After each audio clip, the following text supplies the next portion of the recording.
Thanks for tuning in to Healthy Planet One, where we discuss healthy living from experts in each of their fields. This is your host, Patricia Starr. And your co-host, Kimberly Knock. Today's guest on Healthy Planet One is Butch Phelps with the Muscle Repair Shop.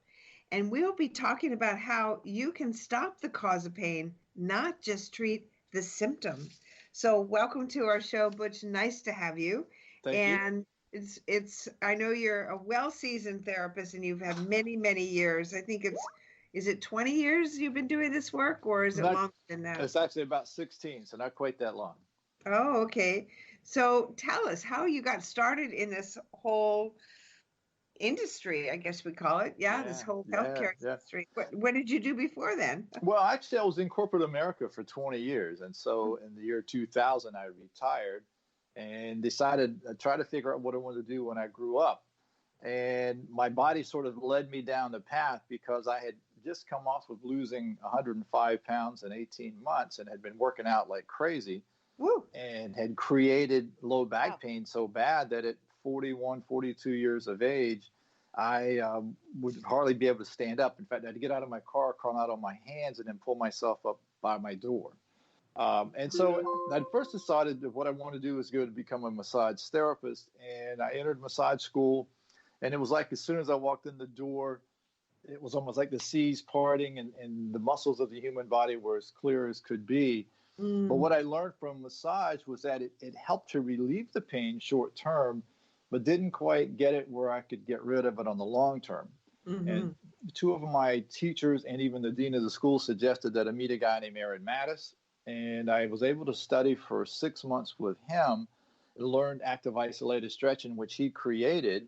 Mm-hmm. And I put that together with the massage. He was a little surprised when I did that, but my thought process was that if I can soften the muscles and then stretch them, that it would be a much more effective tool. And it was, but still, it was not something that I could get rid of and keep away. And then finally, I went to a class on brain health. It was more about dementia than anything else. But the doctor that was teaching the class actually started talking about the relationship between the brain and the muscles on a more emotional level. And for me, that's when the light bulb went off. And I realized that what we were dealing with was not just beating my muscles or pulling my muscles apart, but I had to get the person laying on the table, which at that point was me, to actually let go emotionally so I could let go physically. And when I did, the back pain stopped, and I haven't had that pain in 16, 17 years. Yay! It was amazing. It was amazing. So by doing that, and I finished, and I thought, well, I want to go out and start working, and I would go out and look for jobs, and got turned down several times as a massage therapist because most of them were looking for female therapists at the time, which is fine. And I had a chiropractor offer me the opportunity to actually come and rent a room from him and start to work there. I volunteered at the Senior Friendship Center here locally for 5 years because I thought, where else could I find chronic pain by the Friendship Center? And I did that, got to work with 54 physicians from dentistry to orthopedists to cardiology. And we started to see that the stretching, allowing the person laying on the table to let go, actually started to solve problems in their hips, their backs, their knees, their feet that they've been suffering with sometimes for years.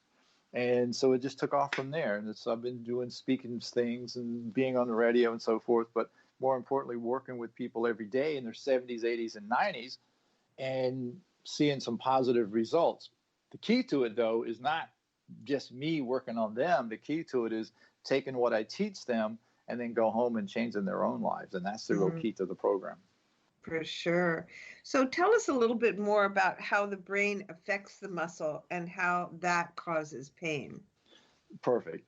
One of the things that I look at is, especially when someone's dealt with chronic pain, if you've had plantar fasciitis, for instance, that pain in your heel, or you're dealing with back pain that every time you get up out of the chair, you have to start bracing yourself because you know that pain's going to hit, then what happens is the brain goes into the fight or flight syndrome.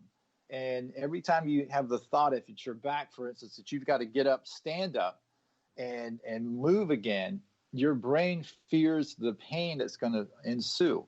By doing that, it starts to contract the muscles in the hips, contract the muscles in your back, contract the muscles in your legs, and in most cases actually make the pain worse than it was before. And over time, those muscles then, through the brain contracting, burns ATP, which is adenosine triphosphate.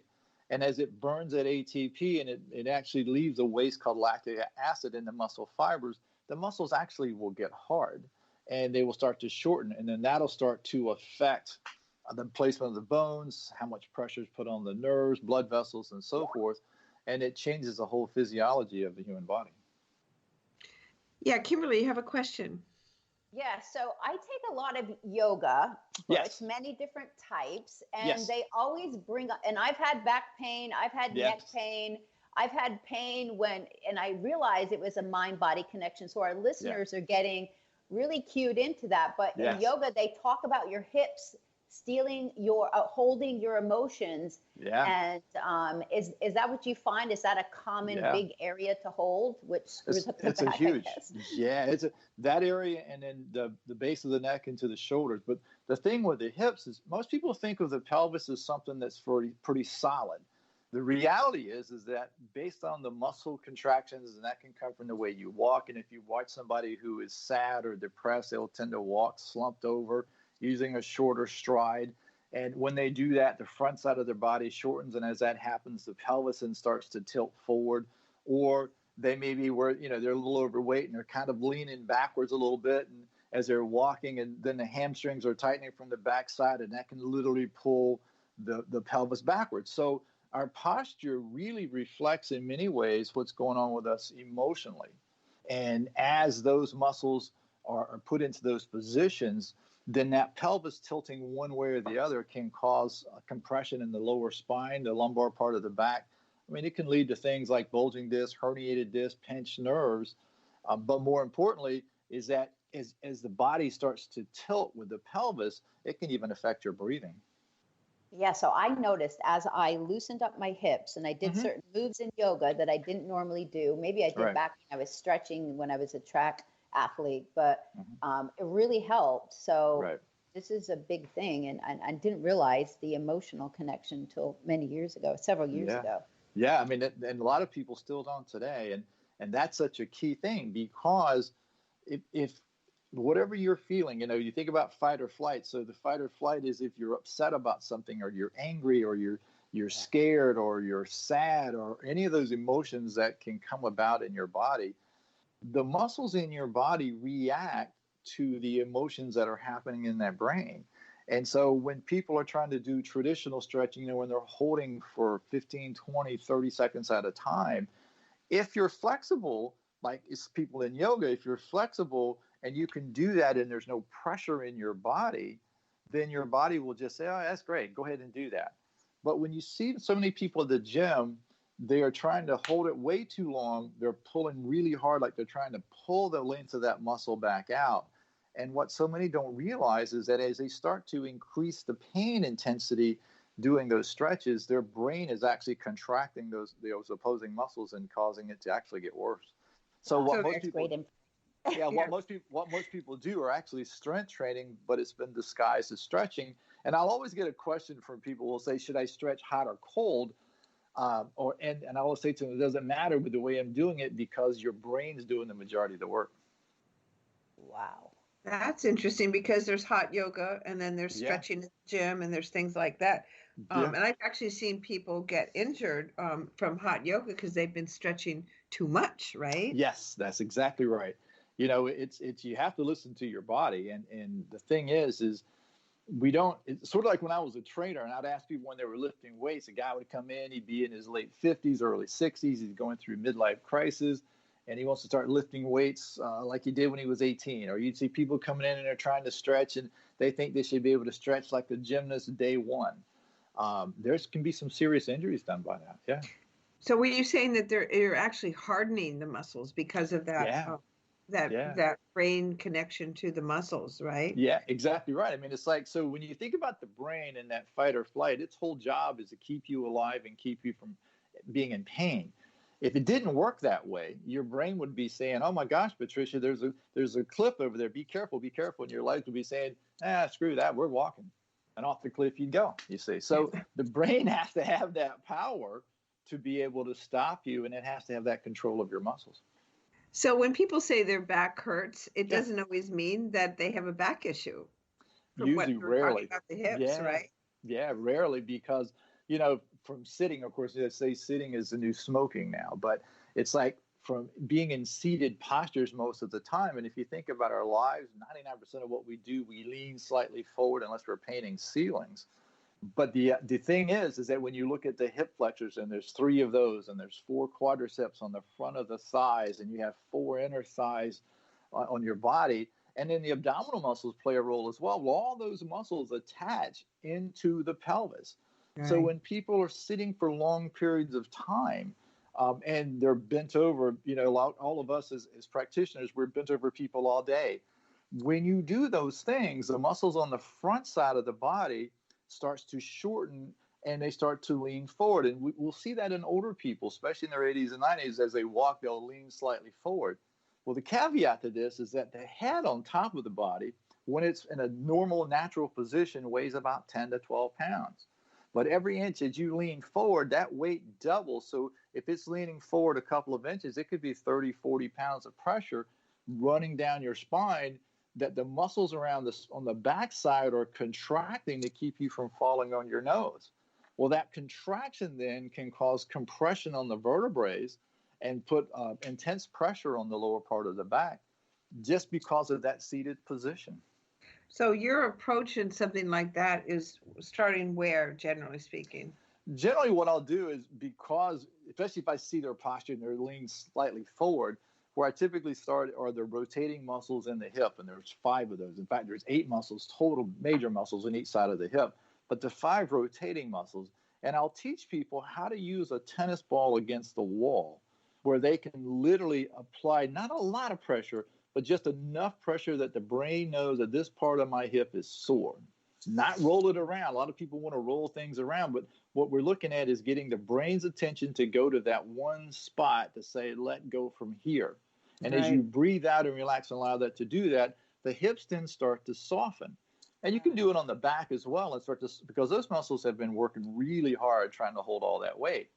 Once I'm done with that, then I'll do like a quad stretch. And I know a lot of people in the gym, when they do a quad stretch, they'll stand on one foot and put their heel to their hips, and they think they've stretched their quads. Well, you could do that for 1,000 years and never truly stretch out your quads. I know, right?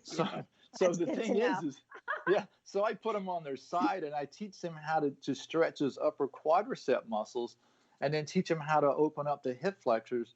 And then I'll use it once they get through that and get that where they can lay flat without back pain. Then later I'll add things like they'll lay back on a roller so they can extend the abdominal muscles, or they'll do stretches for the abdominal muscles that I'll teach them how to do. And then as you start to do that, within 5 days, that pain's gone. Amazing. Cool. Very cool. Yeah. So that's really important, because there are so many, and you can see them. That's why I don't go to malls. I can see people walking. I know. That person has this problem, right? Do you have that issue too? I do. My wife is always like, don't look at those people. And I'm like, I can't help myself. I love watching people walk. So, and when you see them walk, you can see what kind of pain they're in, right? Yeah. A lot of times you can predict it, because what I'll do, I'll watch them walk, and I'm analyzing their body from head to toe. And many times I'll try to predict in my head. Once in a while I get to talk to somebody, and I'll say, how's your back? How did you know? And I'm like, I could just see it, like, oh my God, and then I'd start talking to them. It was a lot of fun. In fact, one lady I saw at the Tampa airport one day and asked her the question, and we were talking, and I gave her she wanted to know what I was doing, because I was against the wall on a tennis ball myself. And I just told her and I explained it to her, and I got her doing it. Before I left, I had 3 people against the wall doing it. So it was a lot of fun. You had 3 tennis balls with you, huh? I did. I keep them with me all the time. That's awesome. Yeah. Talk to us a little bit about tendonitis. So we've talked about the hips. What about the elbows and the knees? And stuff that happens for people? That's a great question. A lot of people will suffer from tendonitis, and you'll see the bands around their forearm, or you'll see the bands just below their knee as they're running. Many times for tendonitis, when you look at where the muscles are attaching to the bones. So let's go back to the arm, for instance. From the elbow to the tips of the fingers, there's approximately 26 muscles in there. as you are gripping and holding things in your hands, you've got 5 muscles that are coming from the fingertips through the carpal